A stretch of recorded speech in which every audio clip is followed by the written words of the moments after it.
So let's begin with our first volunteer, Holly York. Holly, over to you. Thank you, Gretchen. Um, I wanted to talk about comedies. That was really something that I really felt like I needed over this past year. And of the three that I am just going to mention, I think two of them are probably you've at least read something about it, or maybe you have seen the whole thing because they've been much recognized. The first two, the third one has been a bit more controversial for reasons that I'll mention. Without going into any detail, just pointing them out. The first one is Schitt's Creek, which debuted in 2015, and it's received Emmys, Golden Globes. In fact, Catherine O'Hara just got a Golden Globe last week.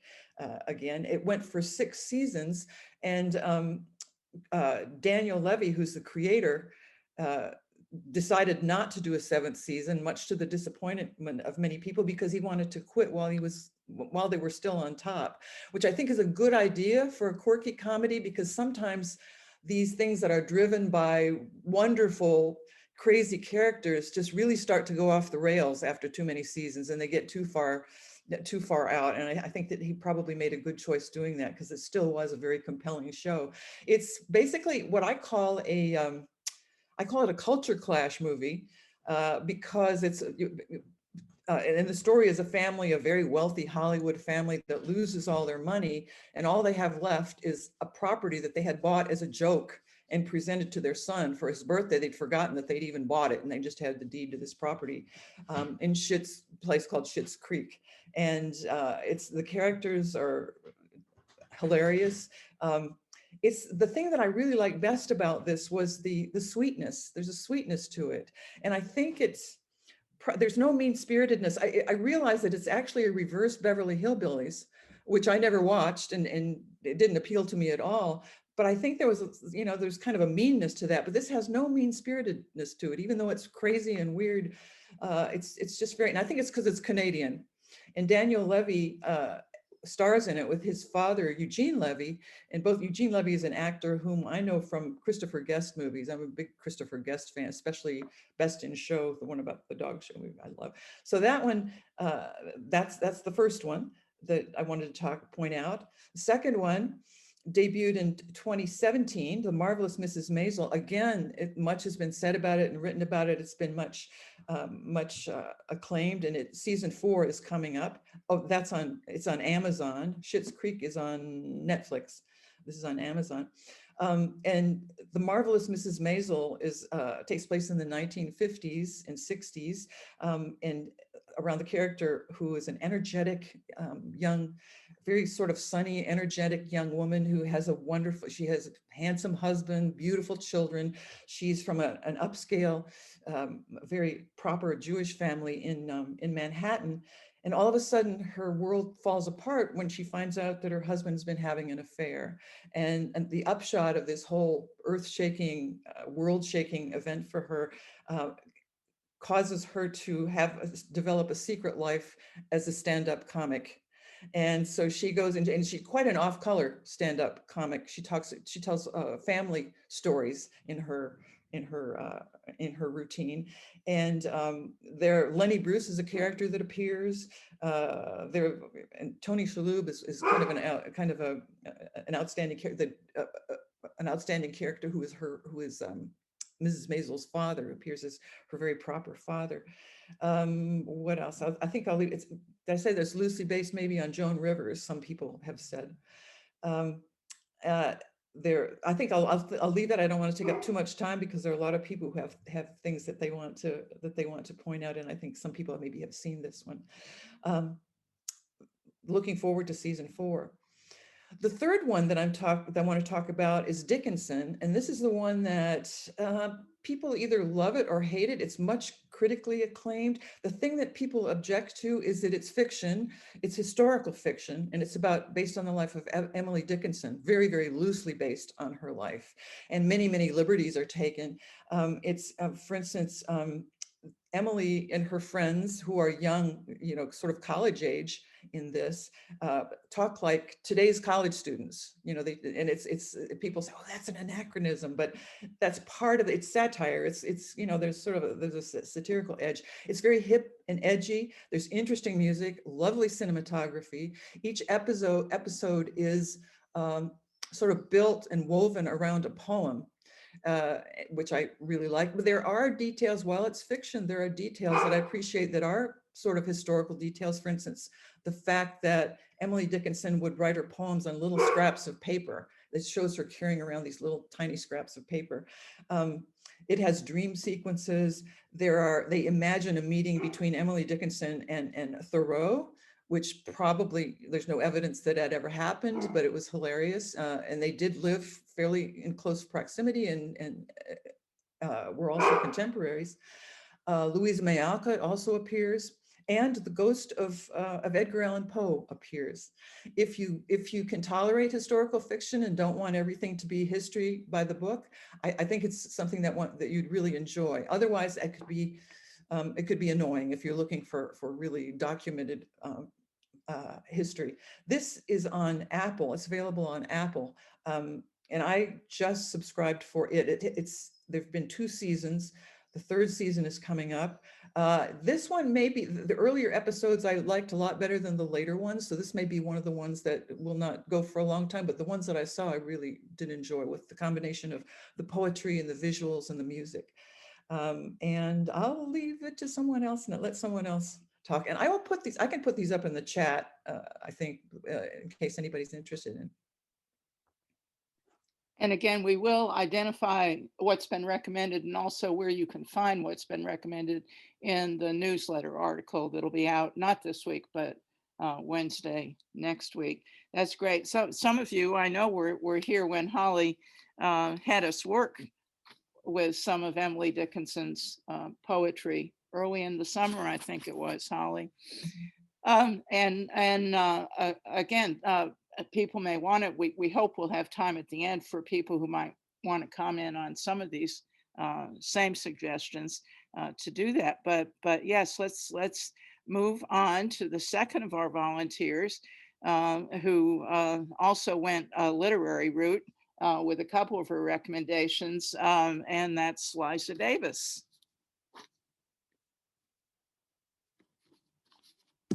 Yes, I just couldn't help it. Doing something literary, and that's just where I am. And I'm an Anglophile, even though I really enjoy multicultural literature. But I wanted to recommend 2 BBC series that are based on Charles Dickens novels, and they're both excellent. If you don't like Dickens, or you have never read Dickens, you might actually feel different about him after you've seen these, if you watch them. The first one is called Little Dorrit. It's based on the novel by that title.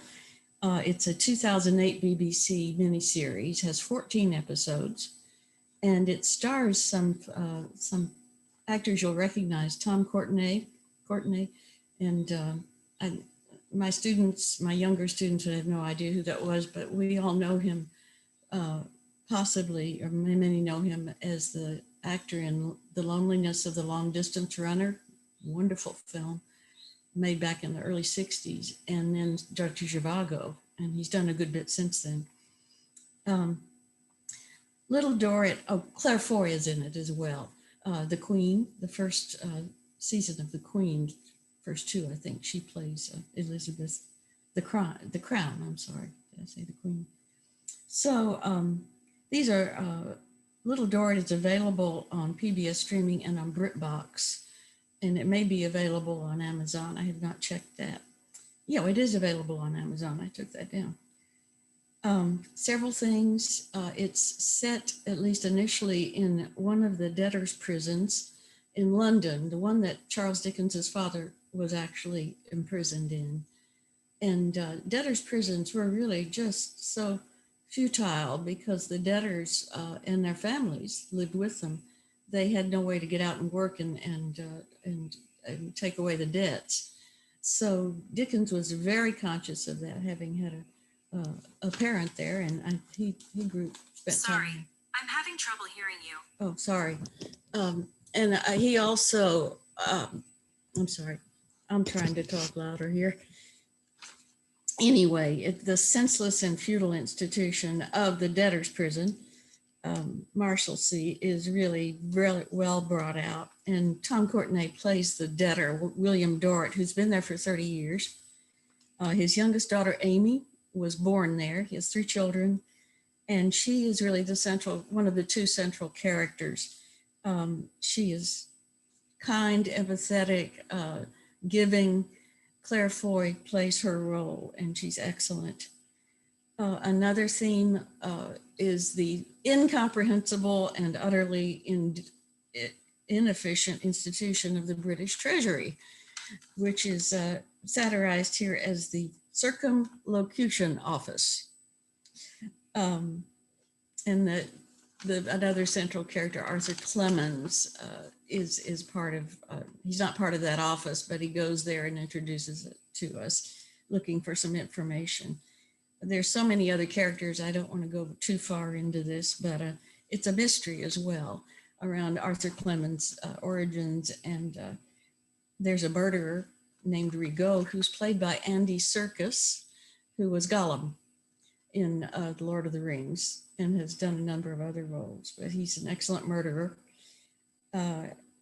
All this comes in a direction you don't expect, but it's a lovely production, excellent production values, excellent acting, costuming, setting. I highly recommend it. It's hard not to binge on it. I had to restrain myself. The second one is Bleak House, one of the 2 great novels of the night, I think Victorian novels of the 19th century by Dickens. The other one was George Eliot's Middlemarch, in my opinion. This is a 2005 miniseries, BBC. Both of the Little Dorrit and Bleak House were originally published serially in magazines. So, but Bleak House is really, at the heart of it is the Inns of Court in London, the Court of Chancery, and how, in this case, an estate lawsuit called Jarndyce and Jarndyce sort of goes through, and it takes years for it to go through the courts. And this is common. This is something Dickens was very aware of and wanted to satirize, or at least lay out.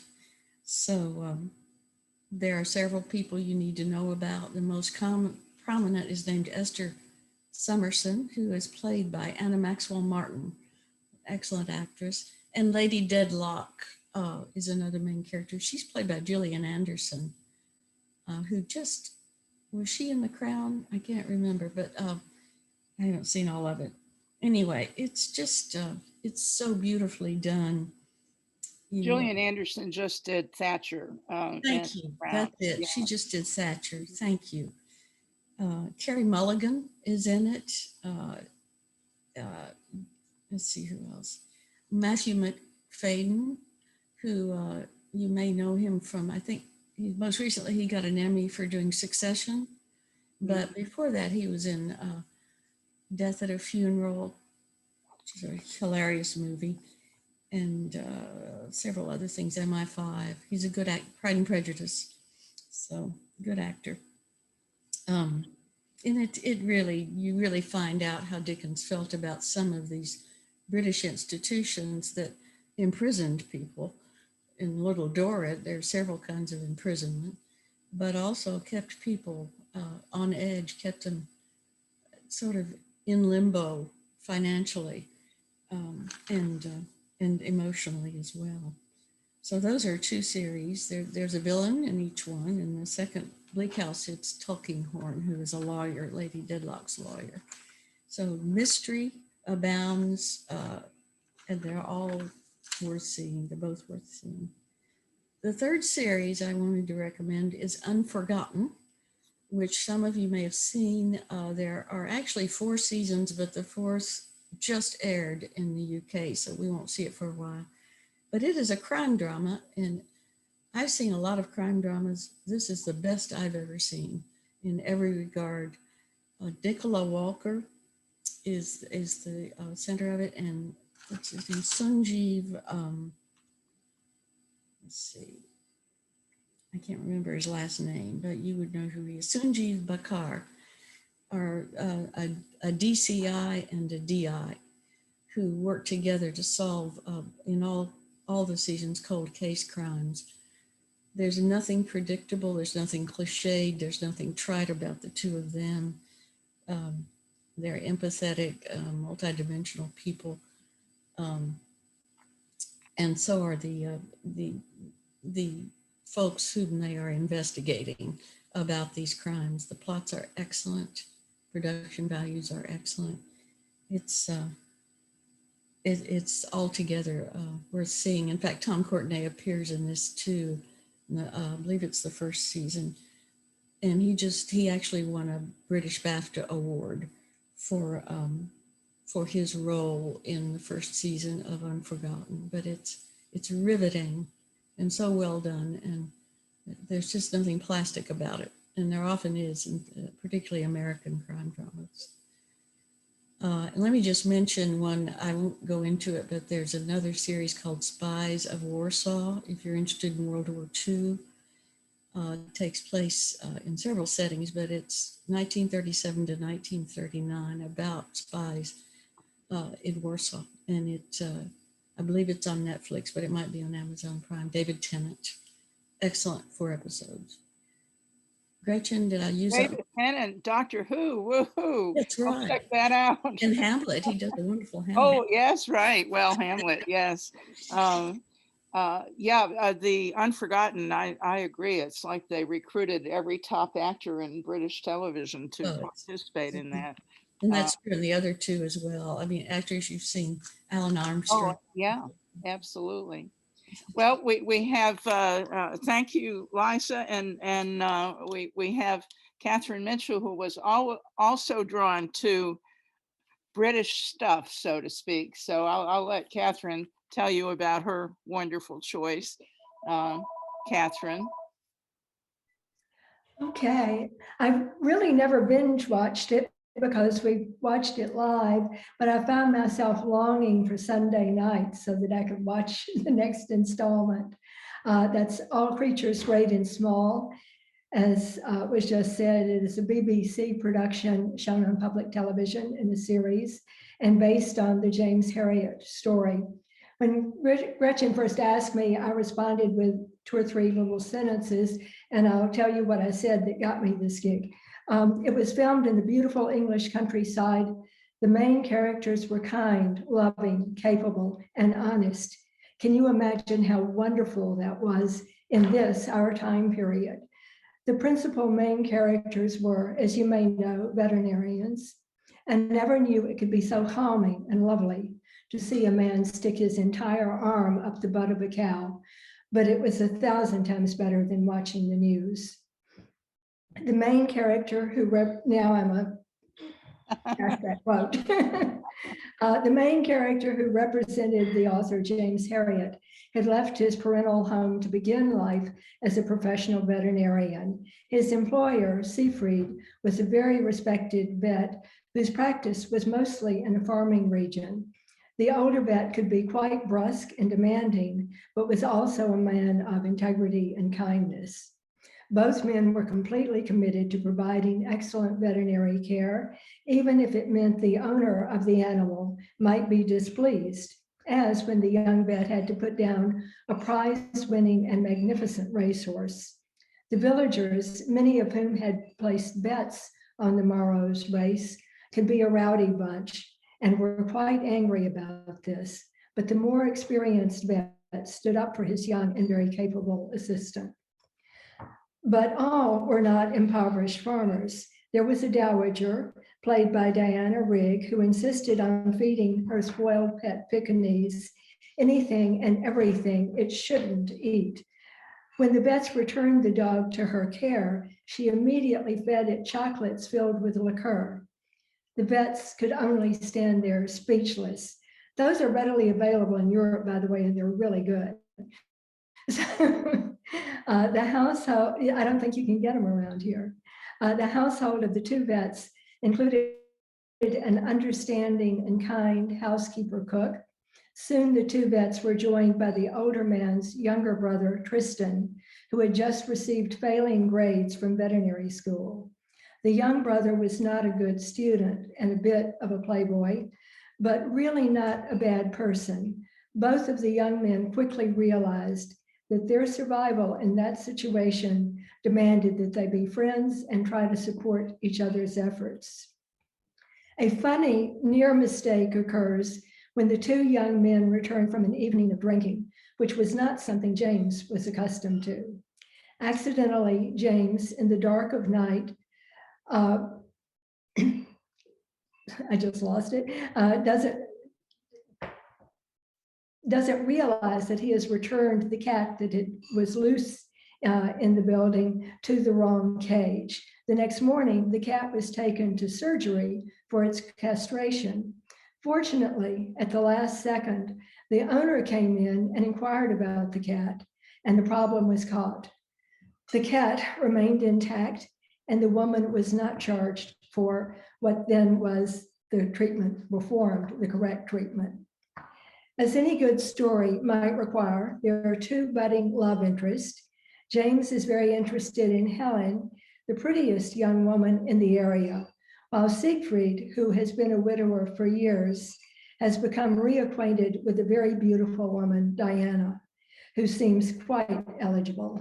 James struggles with the fact that the young woman, Helen, already has a suitor. During Siegfried's Christmas Eve party, James is called to duty to a farm where the family dog is unable to give birth to her litter of pups. Helen wants to leave the party and accompany James, which she does, even knowing that her wedding day is Christmas Day, the very next morning. James is able to save the pups and dog, but a heavy fog has set in, and they dare not leave the farm. They spend the night sleeping separately in the living room of the farm. During the night, Helen realizes the respect and feeling she has for James, and she wonders about the wisdom of her coming marriage to another. They get back in time for Helen to go with her father to the church where there will be no wedding. Tristan, still in Christmas elf costume, has also been called away on Christmas Eve to treat a donkey for its digestive problem. A group of very concerned young children surround the animal. Siegfried arrives in time to see that his brother has the situation in hand, has been correctly treating the donkey who had ingested mistletoe, and is entertaining the children in a truly delightful way that was important in that moment and something that he, Siegfried, could never have done.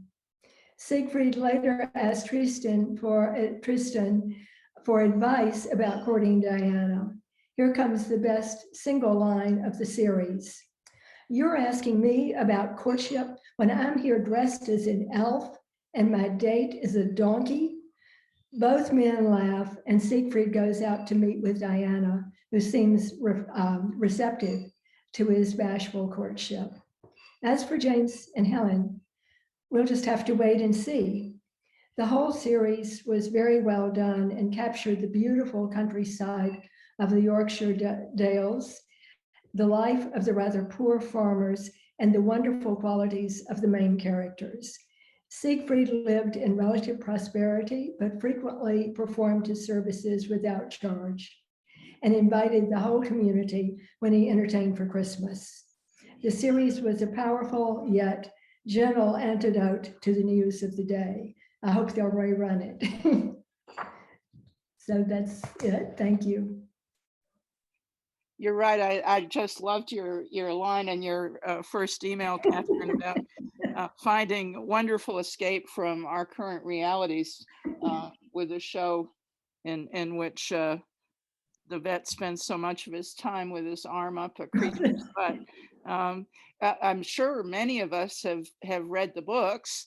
If you haven't, you may want to give those a try too. They're wonderful books. And of course, there was the earlier set of the series that went on for quite a few years, 30, 40 years ago. Also wonderful stuff. And yeah, that countryside, I'm sure I'm not the only one who took an opportunity to drive through those Yorkshire Dales at some point. Just so very beautiful, wonderful escape. Thank you, Katherine. And let's see, is Lee Pasackow here? She had some odd and wonderful sounding suggestions. Lee? Hi, everyone. So my selections are a little different. My favorite program has been The Bureau, which is a French TV series on Amazon Prime with a Sundance Now or AMC Plus subscriptions. It's 5 seasons with 50 episodes. The show, which debuted in 2015, is based on real accounts by former spies of DGES, which is France's external security service. They train and handle undercover agents working on long-term assignments in areas of interest to France, particularly North Africa and the Middle East. The agent's mission is to recruit good intelligence sources. The main character is Guillaume de Bellier, codenamed Malotru.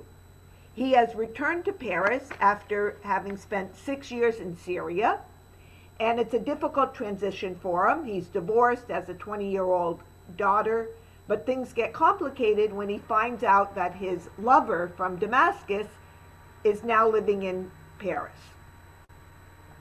All the actors are spectacular. There's much intrigue within the office and between different countries' intelligence services. Sometimes I was thinking, wait a minute, these guys are allies, how come they're not getting along and cooperating with each other? Things get stressful when a young agent goes to Iran to uncover their nuclear secrets, to try.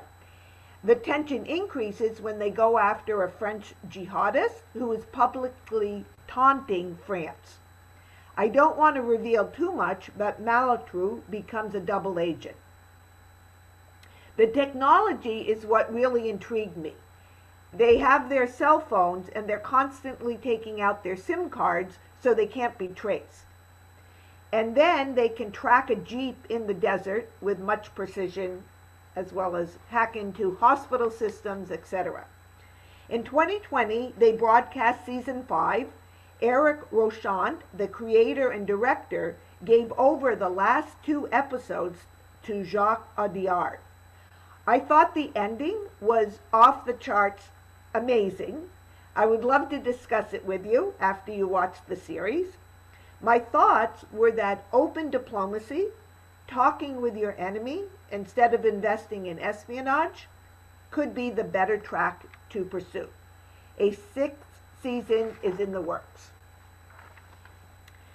My second selection is Fauda, Arabic for chaos, also used by Israeli undercover agents when their identity is busted. It's an Israeli TV series, which also debuted in 2015. It's about a unit in the Israel Defense Forces called Mista'avrim, pursuing a Hamas terrorist called the Panther. It's 3 seasons, 36 episodes on Netflix. A 4th season will soon be released. Avi Ezeroff and Lior Raz started writing the series in 2020. Raz was an undercover agent in an elite unit, and Ezeroff was a journalist with a deep knowledge of the conflict. Fauda was the most successful show on the Yes network in Israel, and the New York Times called it one of the best international series in 2017. The target audience is Israelis, who often think that the IDF and the Mossad is out there doing very risky work to keep the country safe. However, Fauda shows that the work is messy and morally complicated. A journalist from the Israeli newspaper Haaretz said it's the first TV series that showed the Palestinian narrative in a way that you can actually feel something for someone who acts like a terrorist. Roz and Issaroff have received emails from people in the Arab countries expressing empathy for the Israeli characters and vice versa. Palestinians have criticized the show, noting that there were no Palestinian writers. They also commented that the actors have Israel accented Arabic, and therefore their cover would be completely blown immediately when they were undercover in the West Bank. They say the show doesn't accurately portray the occupation. Issaroff said in an interview in The Atlantic that the show isn't intended to push a specific agenda. This is a TV show, it's not a political manifesto. The idea was simply to give Israeli viewers a different perspective on the conflict. The show's creators avoid portraying Palestinians as homogeneous, dedicating much of the second season to highlighting intra-Palestinian political disagreements. It's an action-packed show that creates a lot of tension. These Israeli commandos, like units in other countries, think they can control the situation because they have the moral high ground. The last scene shows this is not the case. As I said previously with the Bureau, open diplomacy, dialogue with your enemy is the preferred option, in my opinion. My last show is Schnitzel on Netflix, 2 seasons, 24 episodes. Season 3 will be released later this year, and an American version is in the works. It's an Israeli TV series about a Haredi, a very Orthodox family in Jerusalem. The show shatters stereotypes of this very insular community, showing with humor and compassion the complexities of the people in this community. Schnitzel's themes, the bonds of family, the pursuit of love, and the relationship between the living and the dead are universal. The characters at times struggle with the restrictions of ultra-Orthodox life, but they don't want to escape from it. The success of the show was due to the creators' non-judgmental touch and their attention to the smallest details. The story is about 4 generations of a Haredi family, focusing on the patriarch, a widower, and his 20-something-year-old son, Akiva, who is an artist. Both are in the market for a mate. Akiva's sister, Giti, has a difficult marriage with a scheming husband who has taken off for Argentina, leaving her to care for their 5 children. Following the Haredi tradition, Akiva meets many young women with the help of a matchmaker, but none are of interest to him. Then he meets the mother of one of his pupils, who is twice widowed and a decade older.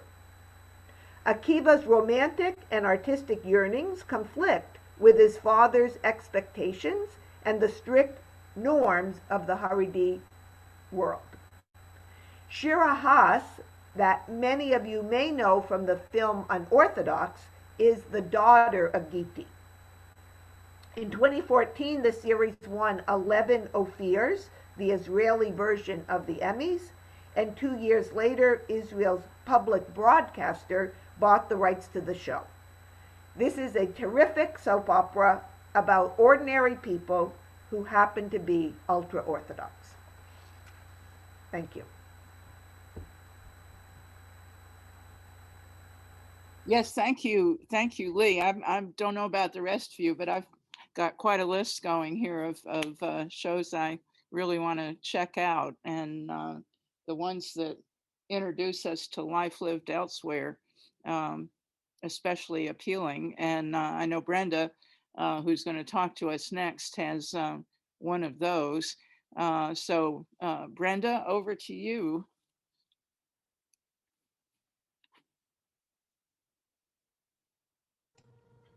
All right, am I unmuted now? Yes, you are. Okay, good. Now, I agree with Liza about Unforgotten as being one of the best, maybe the best crime show ever, with one exception, and that is River. River, I want to read, and looking up on this, I want to read one line from the Daily Telegraph's TV critic, Michael Hogan. It is a British TV drama, who said, quote, "This series was beautifully written, stylishly directed, and most of all, superbly acted. I'm torn between wanting River to get renewed and just wanting this series to stand alone as 6 perfect episodes." Oddly enough, I totally agree with him in wanting it to stand alone as 6 perfect episodes. There's very little that is perfect. This particular program is. River is a police procedural starring Stellan Skarsgård as a detective inspector, and his assistant, the estimable Nicola Walker, who is also a star of Unforgotten and of many, many other things, including Last Tango in Halifax. Don't make me go there. I love that if you haven't seen it. But this is probably everybody I have recommended River to has had pretty much the same reaction I have, that it is just nearly perfect. And I'm not going to even reveal what the plot is or anything about it, because a huge part of the glory of River is the moment-to-moment discovery inside the landscape of Stellan Skarsgård's character's mind and his experience. You just really don't want to know anything about it. You want to just watch it and adore it and recommend it to other people, because with only 6 episodes, it came and went fairly quickly, and very few people do know about it. So do yourself a favor. River is the main character's last name, R-I-V-E-R, that's it. It's not The River or The River of or any of that. It's just River, and it's on Amazon Prime. Now, for something completely different on the other side of the world and in a completely different genre, I must recommend Midnight Diner. There are 50 episodes of it, but you don't want to binge it. You want to enjoy selectively individual episodes of it as a late night, perhaps aperitif, after you have watched something else. Binge these other things and then give yourself 25 minutes at the Midnight Diner, which is a diner that is open only from midnight till 7 a.m. in a tiny, obscure shopping street in the heart of Tokyo. It has a U-shaped counter which seats only 12 people, denizens of the late Tokyo night, who come there to drink. There's only one thing on the menu, that's pork soup flavored with miso, but the chef and owner will make any dish you request if he has the ingredients. And how strange it is that people come there in the late night, sit at the counter and ask for something perhaps they remember from their childhoods. And somehow he can replicate it. And therein lies a tale. We hear stories. These regular characters of the Midnight Diner interact with each other. Sometimes new people come in. A small story develops and is generally resolved. And the witness is the chef and owner of the Midnight Diner, a mysterious character who somehow opens a window for people to come in and be very human. It is a tender, human, remarkably insightful look into another culture and into the lives of simple and ordinary people who are a part of that culture. And as I say, no, you don't want to binge it. What we do, it's 25 minutes long. You've been running all over Europe, killing spies and criminals and catching bad guys. And then you need your 25 minutes. Just walk down that alleyway in Tokyo, go into the midnight diner, order what you wish, enjoy and talk with your fellow patrons. You will not regret it. Thank you. Is that on Amazon.com? Oh, it's on Amazon. Yes, yes, it is. Amazon, no, it is not. It's on Netflix. I'm so sorry. It's on Netflix. River's on Amazon. Midnight Diner's on Netflix. I think both these show creators could do worse than to hire you, Brenda, to advertise their fare. My goodness. Again, I keep adding to my list here of things I've absolutely got to do, find time to do now, amidst all the Zoom meetings I'm having, as are you, I'm sure. Wonderful. I want to, at some point, find out how many of these viewing opportunities from foreign sources are dubbed or otherwise Englished, so that we can enjoy them. I both have subtitles. I love subtitles. I like the original language subtitles. And it can be great fun, can it, to have the subtitles, and if you've got any familiarity with the language, to use the opportunity to kind of brush up on language skills too. As I get older, I find subtitles are even useful for stuff in English, especially British series. Okay, let's see. Marilynne Mckay is next on the list. She was having some computer issues earlier. Marilynne, are you able to be with us?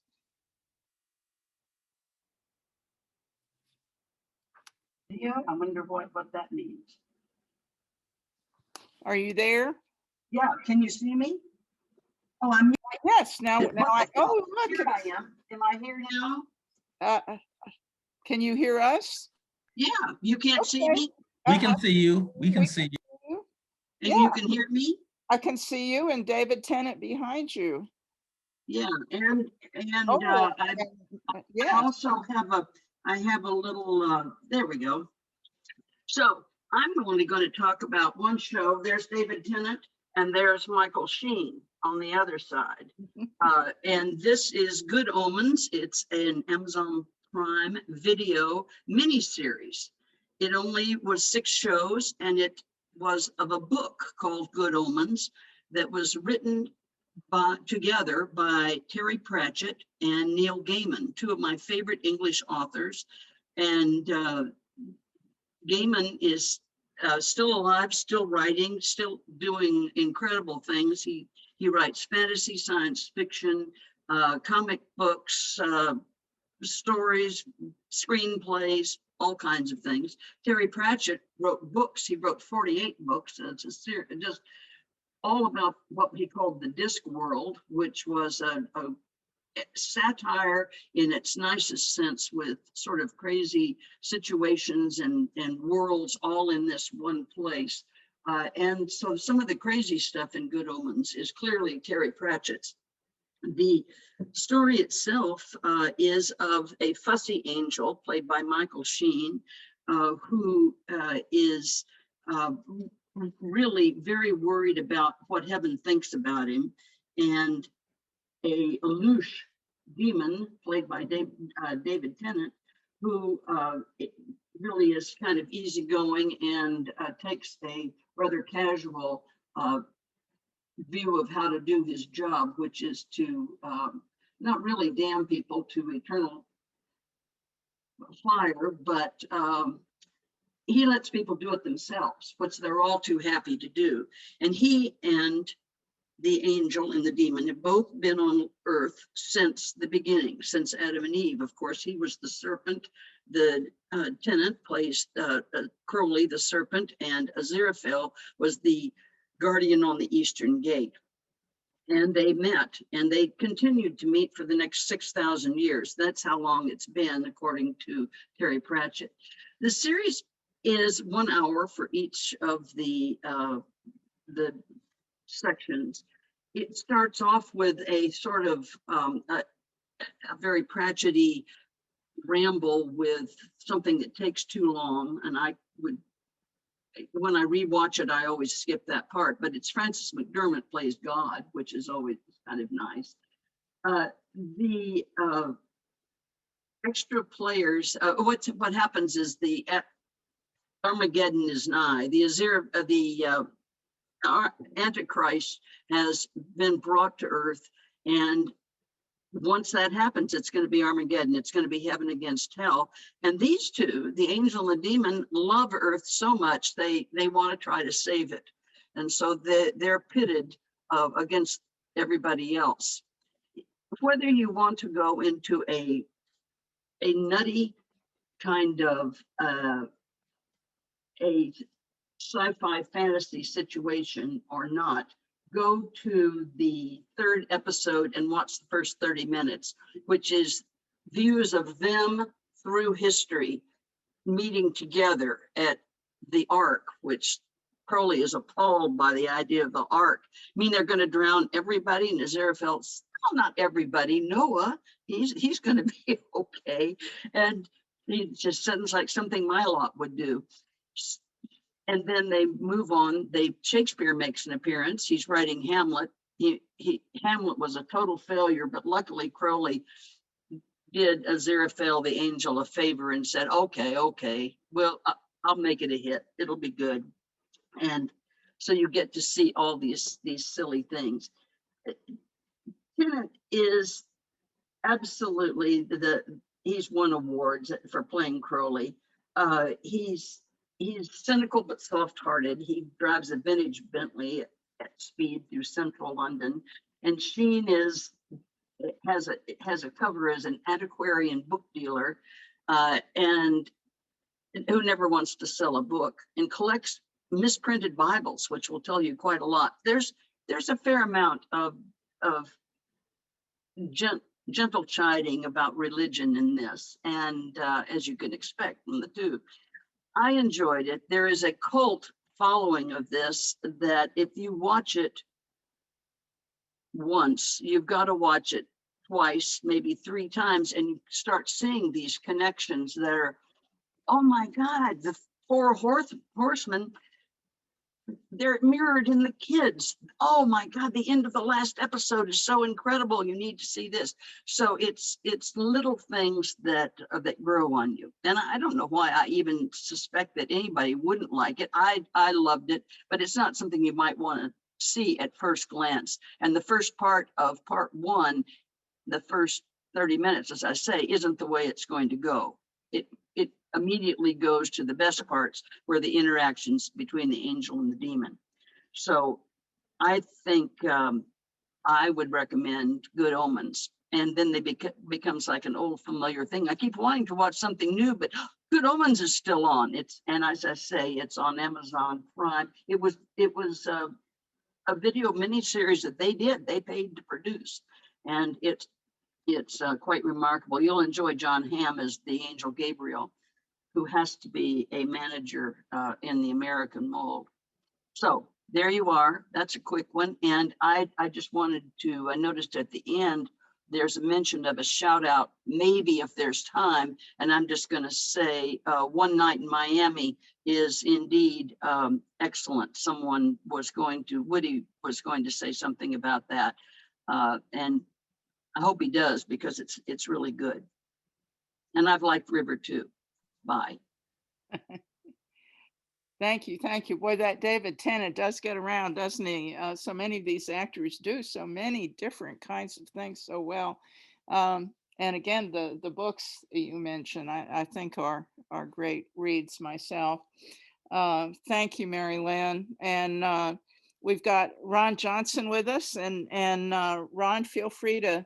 People have been very careful with their time limits, and so Ron, if you want 6 or 7 instead of 5, feel free.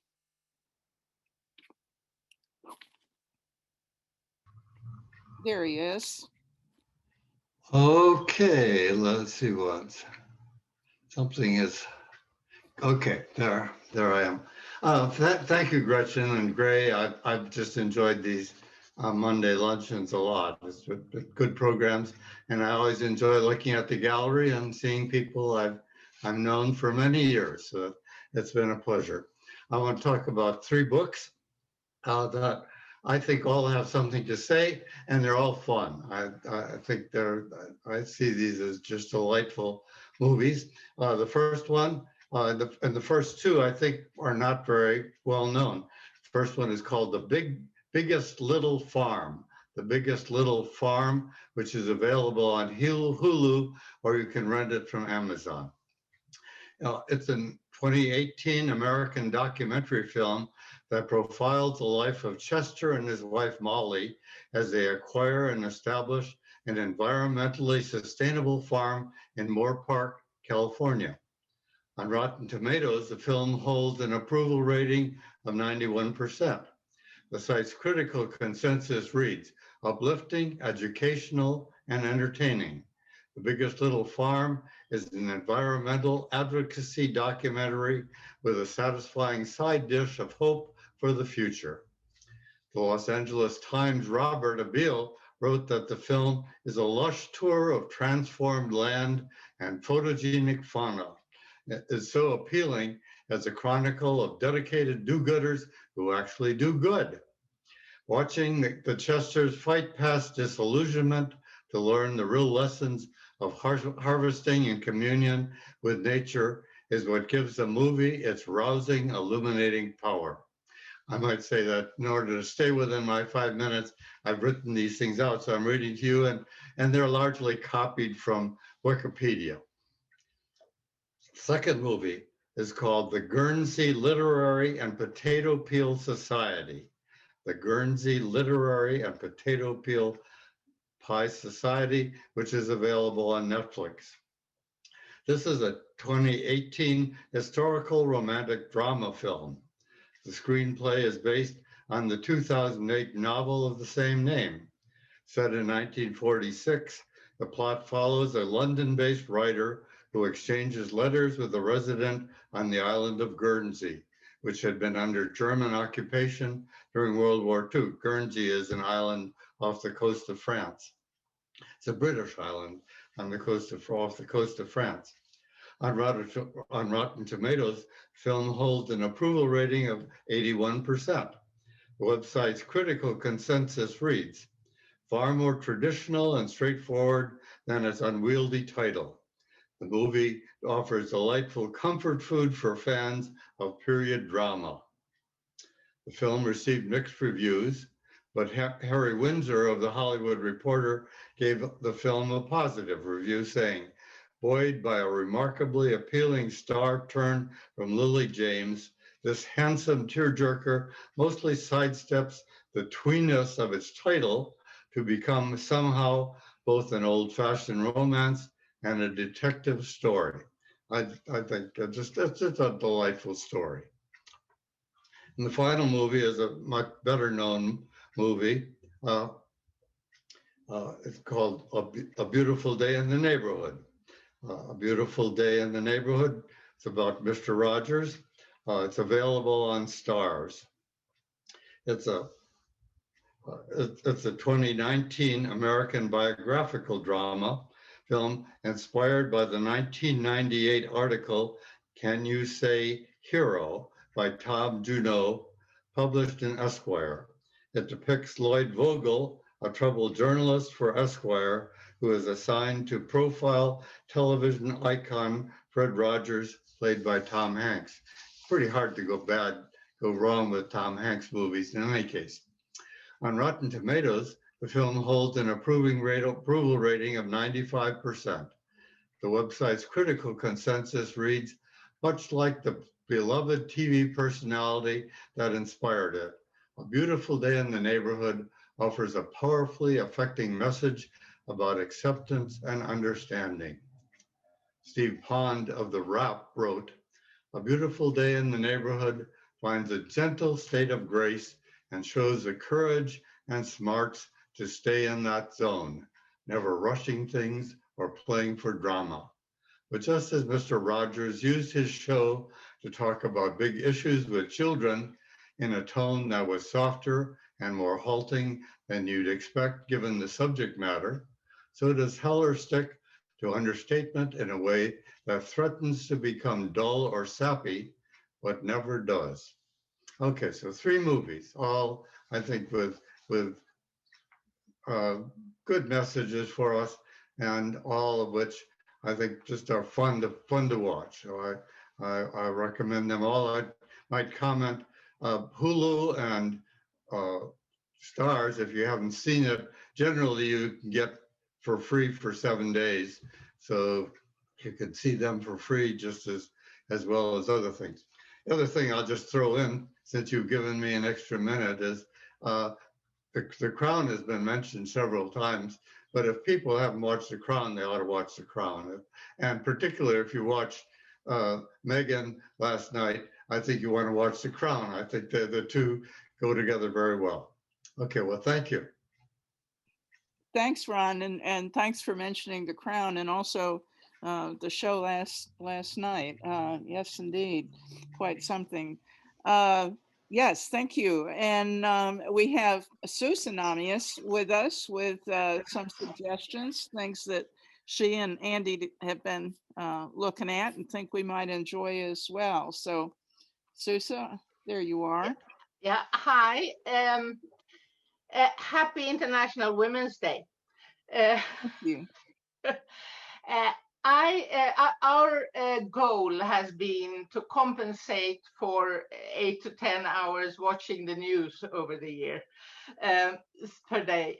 So it started by both me and Andy binge reading Inspector Montalbano by Andrea Camilleri, which is a delightful mystery series of some 25 plus books now,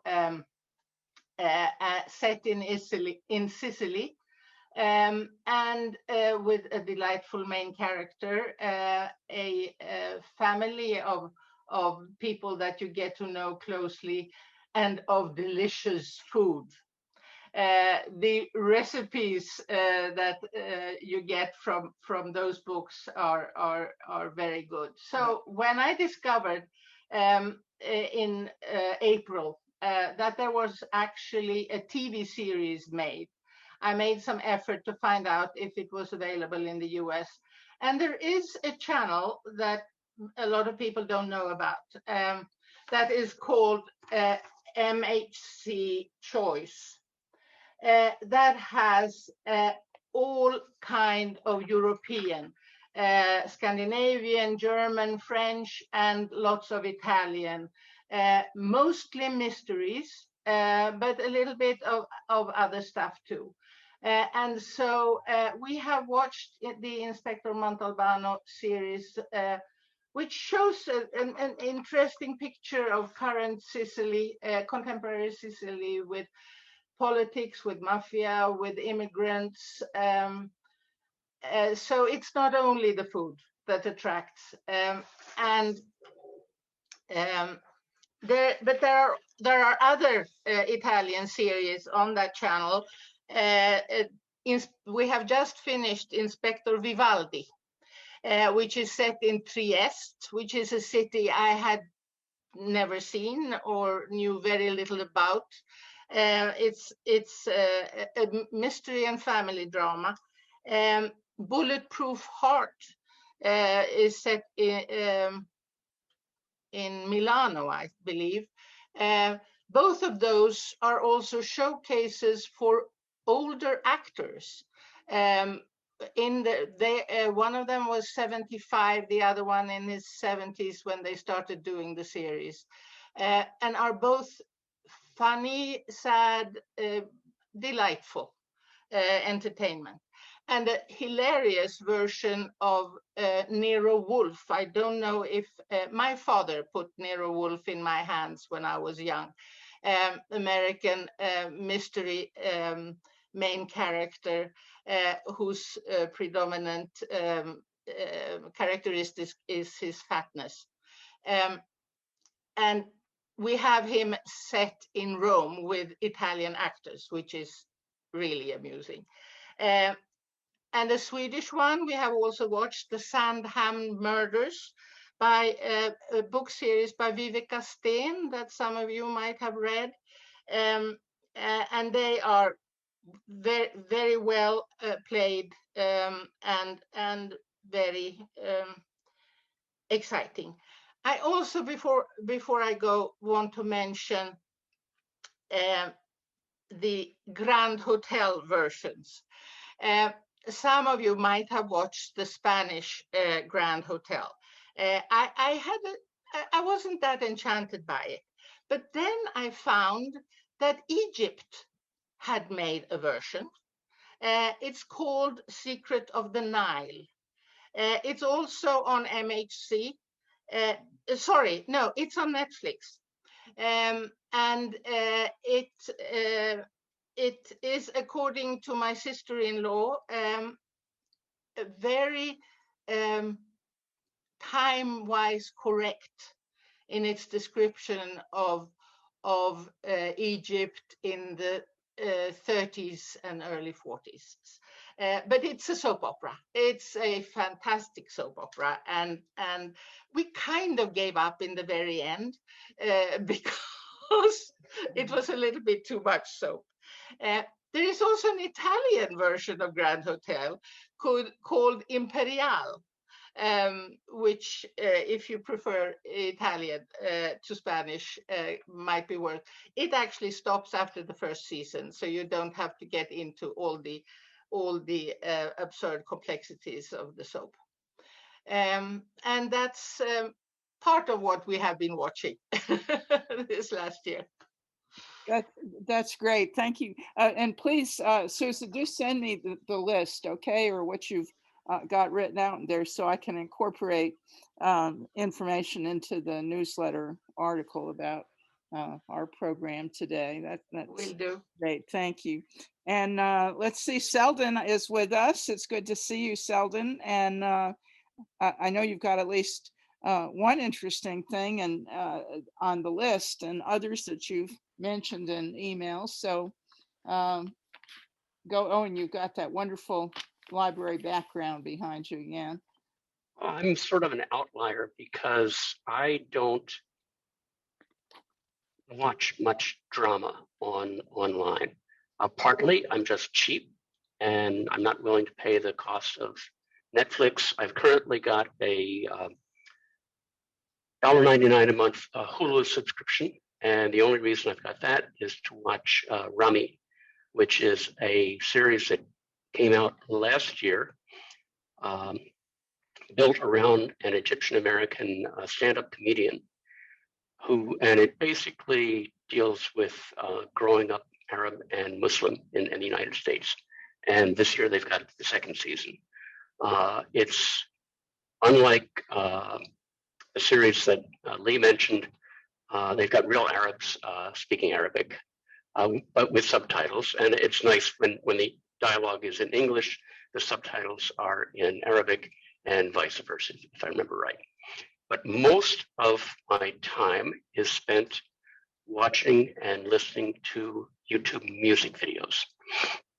If you are out of the mainstream, as I am, there is an incredible amount of ad-free content. Some of my favorites and discoveries of the past few years have been an Azeri, that is from Azerbaijan channel called Turkjan, which is kind of pan-Turk, and they identify the names of the musicians and where they're from. And if you ever watched the Playing for Change series, it's the same concept. And the combinations of names, forenames and surnames from Russian, Persian, Turkish, Arabic influences are just fascinating to look at. There is a Turkish version of the series called Playing for Nature, very much the same thing. Last year, I discovered Mizrahi music. Lee might want to comment on that, but the Mizrahis are basically Jews who grew up in Arabic countries and for whom Arabic is their first language. And there's an enormous amount of contemporary Mizrahi music, and they do a lot of Andalusian stuff. And one of my favorites is a woman named Netta El Kayam, and almost all of her stuff is in Arabic. And I was watching her one day, and the next video was an interview on Israeli TV. Suddenly, I couldn't understand a word because it was all in Hebrew. Not that I was understanding that much in Arabic.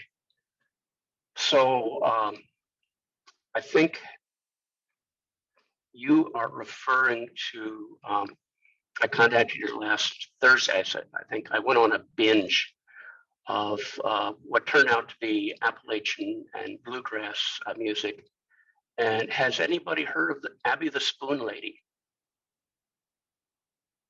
She is from Kansas. She's had a very hard life. About 10 years ago, she had all her teeth removed. So she's 39 years old, but she looks like she's 60. And she does the most incredible playing of spoons. And she's a street performer based in Asheville now. She's got a wonderful video called I Don't Have Any Teeth, basically, so what? And it deals with appearances and preconceptions that people have. So that was a highlight last Thursday. And another one was a bluegrass fiddler from Southern Indiana named Michael Cleveland. He looks like he has Down syndrome. He's been blind since birth. And he was chosen as Fiddler of the Year 11 consecutive years by the International Bluegrass Music Association. Really incredible musician. And I think I'm going to stop there. And I think you said, wrote that there's a documentary film about Michael Cleveland. On Amazon Prime Video, yes. And yeah, we'll be sure and list that. Well, because you mentioned the Spoon Lady, I went online and found her and found that YouTube clip where she talks about people's preconceptions when they see somebody like her without teeth. Really, and the spoon playing, oh my God, I had no idea a spoon could contribute like that to musical performance. Wow. So thank you, Selden. And Diane, we want to turn to you and something you mentioned when we were chatting at the very beginning, the moving art that you were talking about.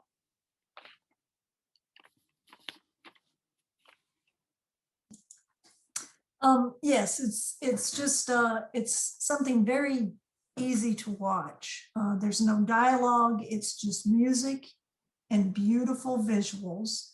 And if you just want to just sit and relax or meditate, or you can draw, you can read, you can do other things while you're watching this program, but it's just really beautiful. Each episode is about 15 to 20 minutes long, and excuse me, each episode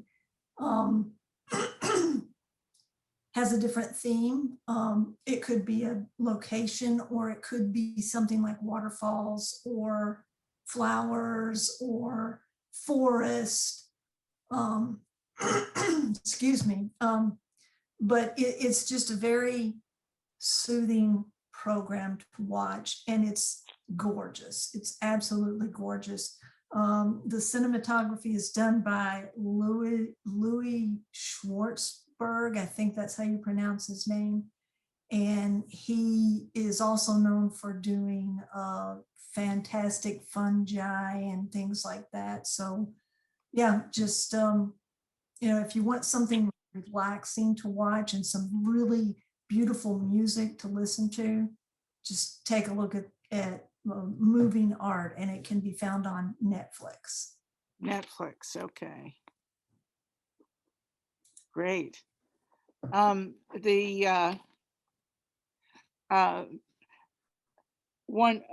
other volunteer that I heard from was Woody Hunter, who says hello. He and Susan say hello.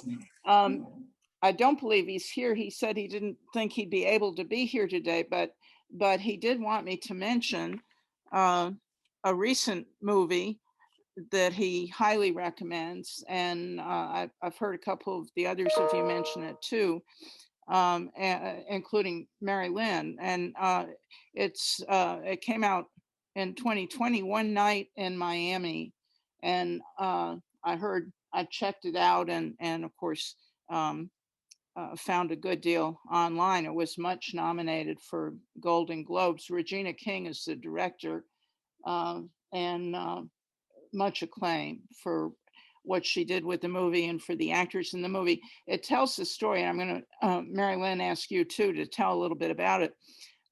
But as Woody said, it tells the story of a fictionalized night in Miami, in which four Black men are discussing, well, they're following up Cassius Clay's or Muhammad Ali's win over Sonny Liston back in '64, and celebrating that and talking together about their lives as Black men and being Black in America.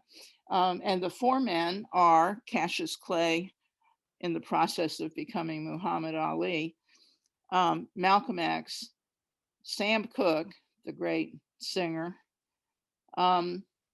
and Jim Brown, the great football player.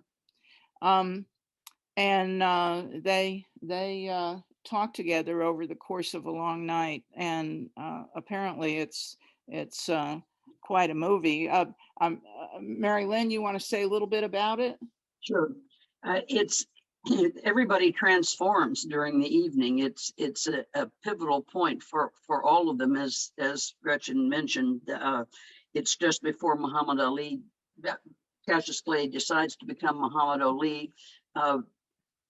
Muhammad X is on his way to go to Europe, or go to the Middle East to do his thing for the Islam. He's the one that started the really anybody that does Black Power kinds of things, they always point back to Malcolm X. I'm Muhammad X. Malcolm X as being the one that started them on the path to that, and he introduced Islam really to the Black community as well. But he chides Sam Cooke, who has a very successful career and is a producer of songs that are mostly I love you, I love you, I love you songs that are dance tunes, and says, you really ought to be doing more than that. You ought to speak out. And at the end, Sam Cooke goes on a talk show and ends up performing What's Going On, which he had kind of been working on in his mind, and became really a song spokesman for the movement. And he is played by the one in Hamilton who plays Aaron Burr. Why can't I think of his name? Anybody can either unmute yourself and shout it out, because he's very well known. Anyway, he does a great job as a singer. And Jim Brown says he quits playing football and goes into acting. So it's all it's pivotal moments. It's funny. It's camaraderie. And when you first hear it, it's about four Black men. You go, oh my God! But it's these guys. They're really people that are important, and it's good to know. It's good to know them and who they are and what they stand for. And I found it terrific. Yeah, and Woody included in the email he sent that the movie One Night in Miami made him think one real night in Atlanta at Houston Mill House, much later in time, when he, Woody, and his wife Susan, and Maylin DeLong, and Mary, I assume, and Muhammad Ali all ate together at the Houston Mill House. And at that point, Malin was treating Muhammad Ali. And he said, what a night, a real night, what a night he'll never forget. Well, I'm delighted to see we've got 10 minutes left. And Malin is here. Malin, you want to say a little bit about, do you remember that night as well? I bet you do. Unforgettable, yeah. But the reality is I with Muhammad and Lonnie and the family and all of the entourage, I mean, I had this incredible experience. I saw him first before, couple years before the Olympics. Mm. And I can tell you lots of stories, but there were many nights with Muhammad and trainers and long-term lifetime friends that were indescribable. And I can only imagine, having watched that, the one you mentioned, can believe everything, every part of it. It was transformational.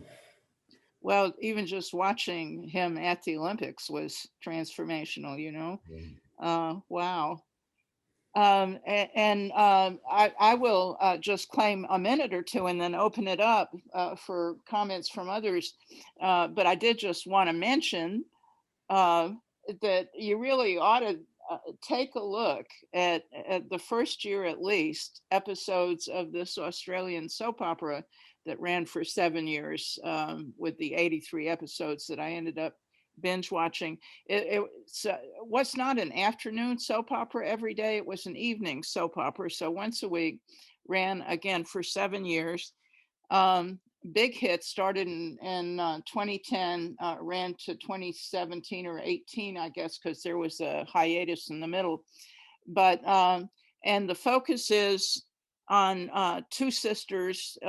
Well, yeah, in their early 30s. The central figure, the most important figure, is an obstetrician called Nina Proudman, and her sister Billy. And the rest of their family, several generations, their friends, their lovers, their spouses, their colleagues. There's an awful lot that happens in the context of the hospital. And what's the name of it? Oh, yes, I guess I need to tell you. Well, it is called Offspring, and it's on Netflix. And it's just utterly absorbing. I got to care so much about, I mean, so much of it is funny. A lot of it is really touching. I mean, for one thing, very positive thing, there tends to be 1 or 2 babies born in each episode.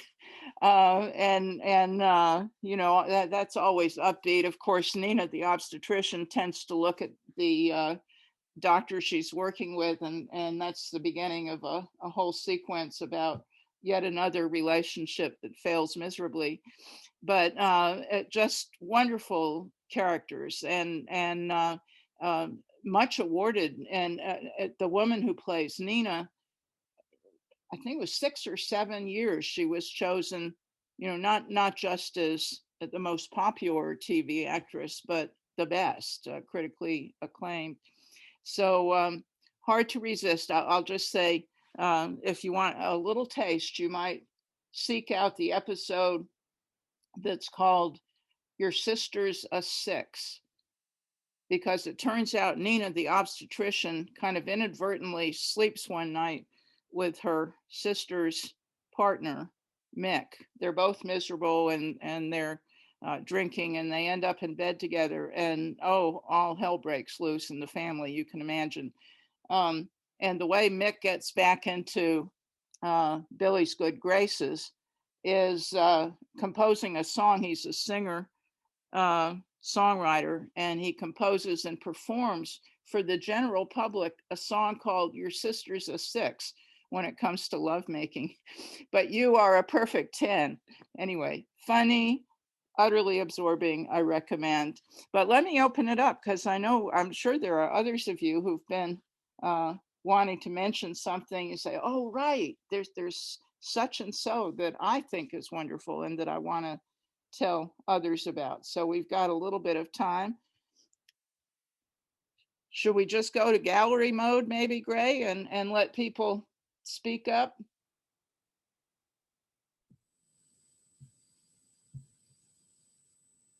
Yeah, let's do that. Let's everybody go to gallery.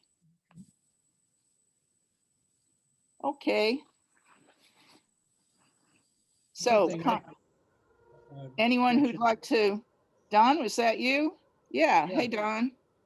One of the things that we have been watching for quite a while, this particular series has 223 episodes. It has been on for 25 seasons and it's still going. And it's called Silent Witness. And it is a series of pathologists and having to work essentially with the silent witnesses, the person who's been killed in one or is died in one way or another. The first 6 seasons is the head pathologist is Sam Ryan, played by Amanda Burton, and those 6 close off very nicely. And after that, it gets a little more fragmented in terms of the number of cases they have. So anyway, that's something that we've been watching over a couple of years, about only one a week.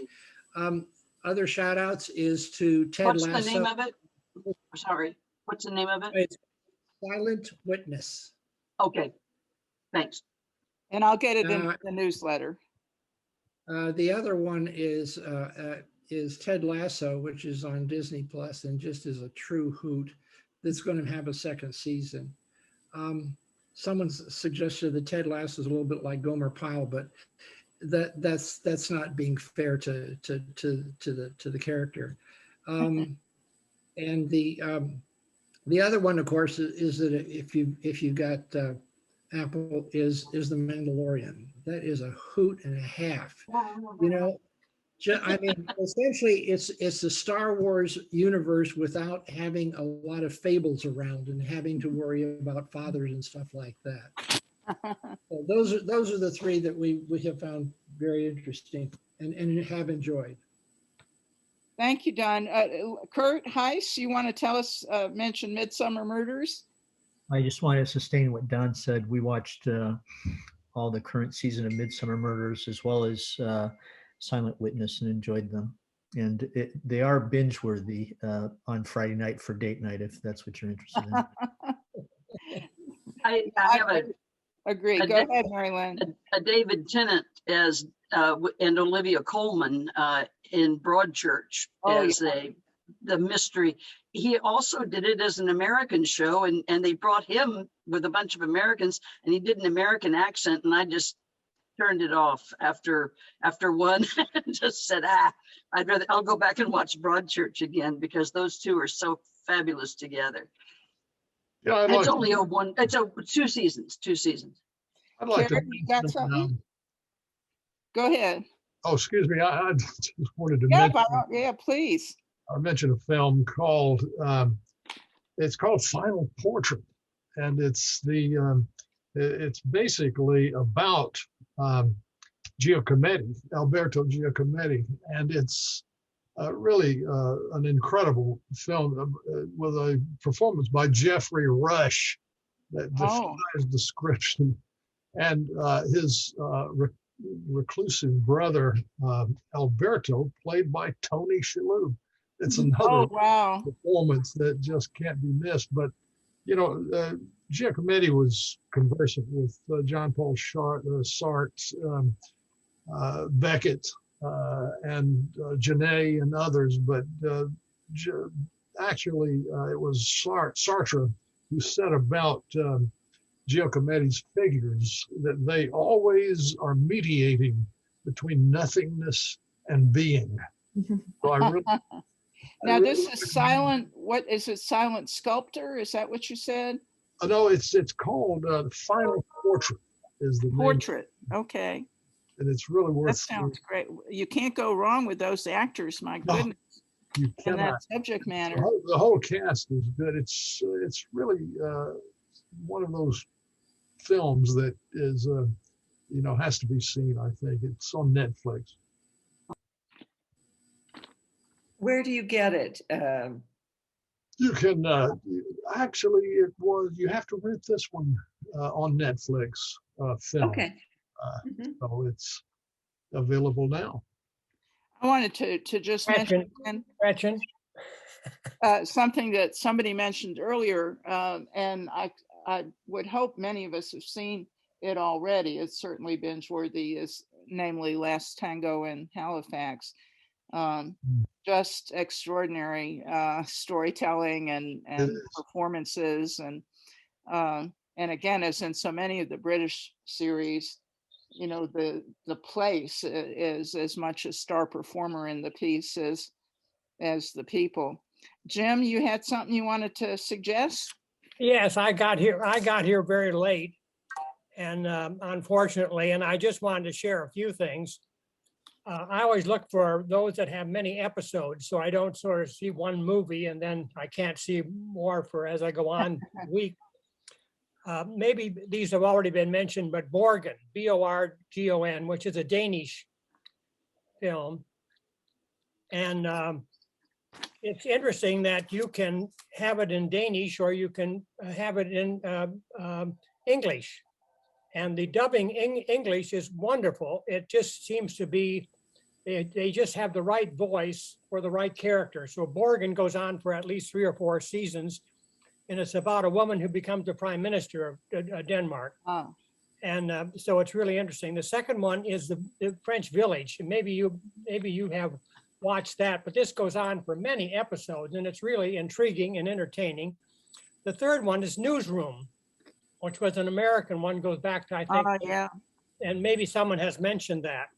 And the one movie that I thought was interesting was called Dig, not The Dig, but just Dig, which is an archaeology movie that occurs on an island off the coast of England. And it's a very warm and well done movie. So I just want to throw in those movies or TV shows, whatever they call them. Thanks so much. Yeah, we're glad you made it, Jim, with those suggestions. My list is getting longer and longer. And again, we'll try and list all these and where you can find them. Of course, I guess you could just Google to find out where to find them in our newsletter article.